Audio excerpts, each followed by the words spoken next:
Sir ಎಲ್ಲರಿಗೂ ಒಂದೇ ಸಮಾನ ನೋಡ್ಬೇಕು. ಒಂದು ತಾಯಿ ಮಕ್ಳಂಗ್ ನೋಡ್ಬೇಕು. ಗಂಡಸ್ ಬೇರೆ ಹೆಂಗ್ಸ್ ಬೇರೆ ಜಾತಿ ಭೇದ ಭಾವನೆ ಅಕ್ಕ ತಂಗಿದಿರು ಓಡಾಡ್ತಾರೆ ಅಂತ ಅದನ್ನಲ್ಲ.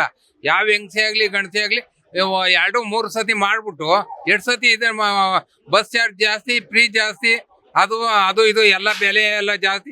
ಕೂಲಿ ಮಾಡ್ಕೊಂಡು ತಿನ್ನೋರು ಹೆಂಗ್ ಇದನ್ ಮಾಡ್ತಾರೆ? ಜೀವನ ಮಾಡ್ಬೇಕಂದ್ರೆ ಕೂಲಿ ಮಾಡ್ಕೊಂಡು ತಿನ್ನೋರು ಹೆಂಗೆ ಕೂಲಿ? ಅದೇ ಬಸ್ ಎಲ್ಲರಿಗೂ ಅಷ್ಟೇ. ಬಸ್ ಪಾಸ್ ಜಾಸ್ತಿ, ಬಸ್ ಚಾರ್ಜ್ ಜಾಸ್ತಿ. ಇವ್ರ ಓಟ್ಗೋಸ್ಕರವಾಗಿ ಫ್ರೀ ಮಾಡ್ಬಿಟ್ರು. ಕೂಲಿ ಮಾಡ್ಕೊಂಡು ತಿನ್ನೋರು ಕೂಲಿ ಮಾಡ್ಕೊಂಡು ತಿನ್ನೋರು ಇವಾಗ ಕೆಲಸಕ್ಕೆ ಹೋಗ್ತಾವು. ಜಾಸ್ತಿ ಕೂಲಿ ಕೊಡಿ ಅಂತ ಹೇಳ್ಕೊಡ್ತಾರೆ. ಇಷ್ಟು ಮಾರಿ ಮಾಡಿ ಕಸ್ಟಮರ್ ಹೋಗ್ರಿ ಅಂತ ಅಂತಾರೆ. ಏಜ್ ಆದವ್ರಿಗೆ ಮಾಡ್ಲಿ ಸರ್. ಗಂಡಸು ಹೆಂಗಸು ಭೇದ ಭಾವನೆ ಇಲ್ಲ.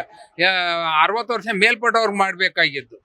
60 ವರ್ಷ ಮೇಲ್ಪಟ್ಟವ್ರಿಗೂ ಒಂದ್ ಸ್ವಲ್ಪ ಕಡಿಮೆ ಮಾಡಬೇಕು. ಈಗ ಕೇಂದ್ರ ಸರ್ಕಾರ ಪೆಟ್ರೋಲ್ ಮತ್ತು ಡೀಸೆಲ್ ಬೆಲೆ ಜಾಸ್ತಿ ಮಾಡಿದೆ. ಅನಿವಾರ್ಯ ಕಾರಣದಿಂದ BMTC KSRTC ಬಸ್ ಅವ್ರದ್ದು ಹೇಳಿದ್ದಾರೆ ಸ್ವಲ್ಪ ದರದಲ್ಲಿ ಮಾಡ್ತೀನಿ ಅಂತ ಹೇಳಿರೋದಷ್ಟೇ ಅಲ್ಲ. ಸಾರಿಗೆ ಮಂತ್ರಿ ಏನೋ ಹೇಳಿದ್ದಾರೆ, ಸ್ವಲ್ಪ ದರದಲ್ಲಿ ಜನರ ಇದನ್ನ ನೋಡ್ಕೊಂಡು ನಾವು ಮಾಡ್ತೀವಿ ಅಂತ ಹೇಳಿದ್ದಾರೆ.